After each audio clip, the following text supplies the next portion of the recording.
Hello everyone, good morning. আজকে কিন্তু আশেপাশে কাজ তোমার লগে শেয়ার করিনি। আজকে তো বৃহস্পতিবার, তো তো আমি এদিকে দেখো স্নান টান করে আয়া বসছি। আর আজকে লক্ষ্মী মন্ত্র বইয়ের মতো সাপা শাড়ি একটা পরলাম। তো আমি কিন্তু প্রায়ভাগ ঠান্ডার দিনে কিন্তু শাড়ি পরি, তো আজকে বহুদিন পর আবার শাড়ি পরছি। তো ভাবলাম বৃহস্পতিবার শাড়ি একটা পরি, ভালো লাগবো ঘরটা বইতে শাড়িটা পইরা। তো তার লেগা শাড়িটা পইরা সুন্দর করে দেখো ঠাকুরের সামনে আয়া ঠাকুরের জায়গাটা পরিষ্কার করে নিতেছি। আর ফুল তো পাওয়াই যায় না, তাও দুই একটা ফুল টুকায়া মুকায়া আনলাম। দুব্বা টুব্বা উঠাই আনছি স্নানের আগে, বাসি কাপড় ছাড়ছিলাম যখন তখনই কিন্তু ফুল দুব্বা টুকায় লয়ে এসি। আর আমি কিন্তু বাসি কাপড়ে কিন্তু ফুলও উঠাই না, তো তার লেগে সকালবেলা উঠেই কিন্তু বাসি কাপড় ছাইরা যখন স্টিপিটি করি তখনই ফুল টুল টুকায়া লই।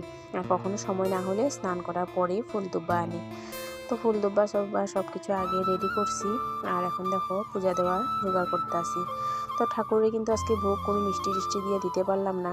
আজকে ঠাকুরের ভোগ দিছি তোমার কাঠবাদাম দিয়া, কারণ মিষ্টিটা আনা হয় না কালকে, গতকালকে তো মিষ্টি দিয়ে পূজা দিছিলামে। তো তার লেগে আজকে ভাবলাম এমনি দিই। আর আজকে ঘট বসেছি ঠিক, ঘটে কিন্তু পানও দিতে পারিনি। আর সকাল সকাল কিন্তু পূজা পাঠ হয়ে গেলে মনটা সত্যি বহুত ভাল লাগে। আর আজকে যেহেতু বৃহস্পতিবার, আমি কিন্তু 10টার মধ্যে পূজা কমপ্লিট করে লইছি। তো টুকায়া মুকায়া ফুল টুল যাই আনছি, এগুলো দিয়েই সুন্দর করে গোছগাছ করে পূজাটা দিয়ে লইছি। আর তারপর দেখো এদিকে বইছি পাঁচালি পড়তে। তো প্রতি বৃহস্পতিবারে কিন্তু আমি পাঁচালি পড়ি। আর রাত্রে যেহেতু পূজা দিই না, তো তার লেগা সকালবেলা যখন ঘট বসাই তখনই কিন্তু আমি পাঁচালিটা পড়া লই। তো তারপর পাঁচালি পড়লাম, তারপরে আবার রান্না বান্নাও করতে লাগা হইব। তো রান্ধুম, তো যেহেতু হাজব্যান্ড ঘরে আছে, হ্যাঁ, আর ছোটো ছোটোকে ওষুধ আনতে গেছে, তো ভাবলাম যে পূজাটা দিই আগে, তারপর কামে তো যাই নেই, রান্না বান্নাটা একটু আস্তে ধীরে করুন ভাববা আগে কিন্তু পূজাটা দিয়ে লইছি।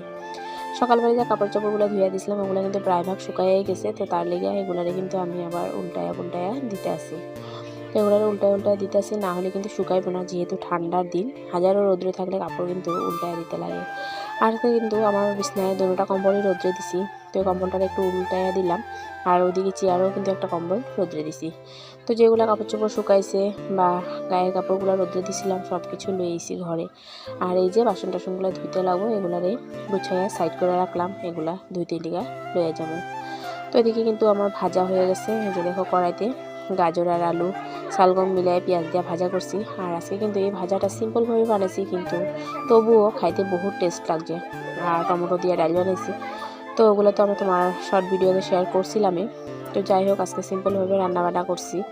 আর তার সময় তো ডিম খাইব না, তো ডিম একটা আমলেট করছিলাম, ওইটারে আমি আর ছেলে খাইছি, তো হ্যারে নিরামিষে খাওয়াইছি আর কি।